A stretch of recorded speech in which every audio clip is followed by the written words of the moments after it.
my beautiful boss slave mates, it's me, Akenisha, your favorite boutique consultant, and this is going to be part one of a three-part series all about using your competitors. So today we are going to talk about just strictly your competitors' Instagram pages. I have so many people that will send me messages and it's always about what vendor is so-and-so using. I saw this on so-and-so's Instagram. Can you tell me where this is from? I understand why that is happening, but at the same time, you all need to stop. That's just the easiest way to say it. You need to stop, because all of those people, they are most likely not doing that. You sending me those messages or anyone else those messages, only thing it's telling us is that you don't know how to buy for your own boutique.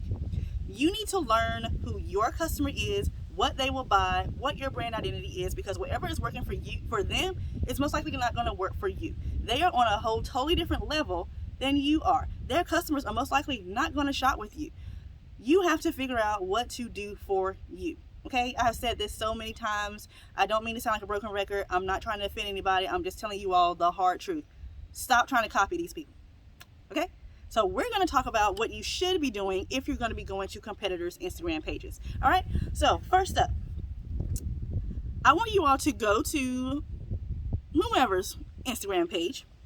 And what you need to look at first is what type of content are they posting? What are the content pillars? Are they posting more videos? Are they posting more carousels? Are they posting just static posts? Are they posting reels a lot? Are they posting a lot in their stories? What is it that they are posting? Okay? And not only that, how often are they posting? How many times a day are they posting? Are they posting every single day? Are they posting 3 times every single day? Are they only posting on weekdays once a day? Look at all of that. Look at what time they're posting. You may not be able to see that, but if you're on their page, you can kind of see if it'll say 19 hours ago, 20 hours ago, 6 hours ago, and it's all on the same day. So you'll be able to see not only how many times a day they're posting, but around what time they're posting as well. So you need to look at that, because you're able to see what works for a lot of boutiques or your type of boutique. Because if you are a more urban boutique, you need to look at an urban boutique. If you're selling shoes, you need to go to a shoes boutique page. You know what I'm saying? So make sure you're going to the same type of boutique that you are. Okay, next, when you're on their page, can you immediately tell their brand identity or their vibe? What do you feel when you're on their page? What type of vibe are they going for? What feeling do you get when you look at their pictures? What feeling do you get when you look at their products? Are they doing flat lays? If you look at their flat lays, how do those look?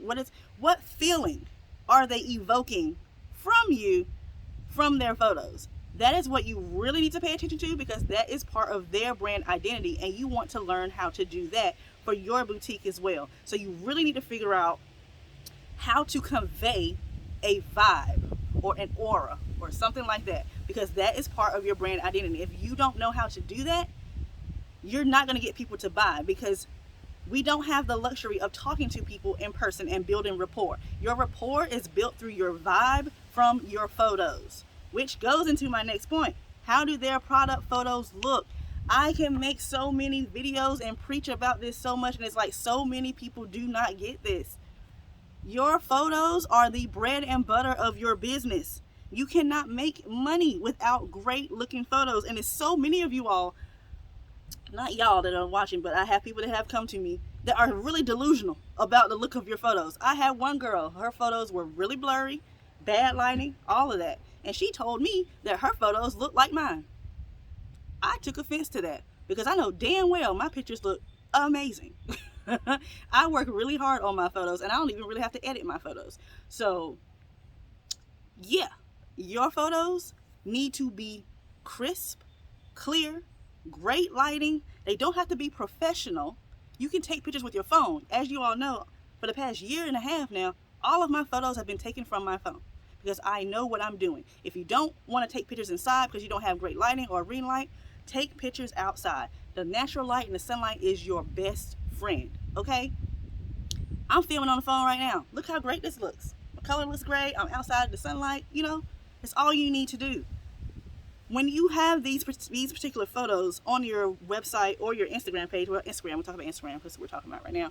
So on your Instagram page, if you have photos and you just took pictures of yourself or of someone else in your house or in their house, and it just looks literally like you just took a picture before going out to eat, it makes your page look not only amateur, but it looks like it's a personal page. So people aren't going to want to shop on a personal looking page. You know what I'm saying? It's fine to take pictures inside or in your house or whatever, but it has to look a certain way.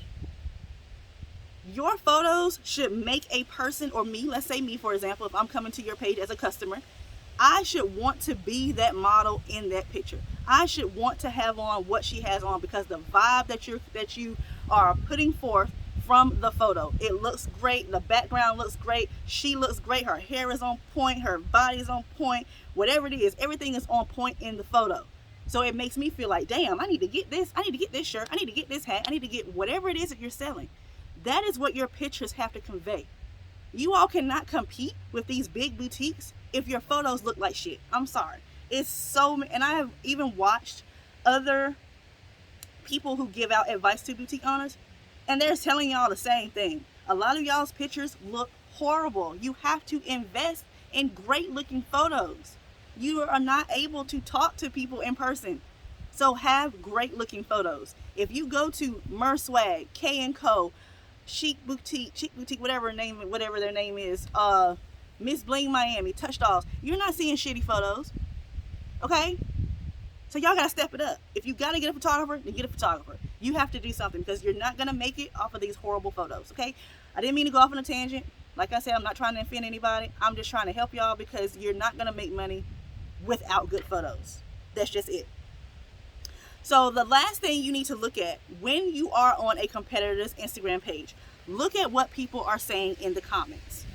When you're looking in their comments, check and see what it is that they're saying. Like, are they asking a question, for example? So if they're asking a question, did that particular boutique reply to them? If they didn't, look at what it is they were asking, take that into consideration, take it back over to your business, and do it better.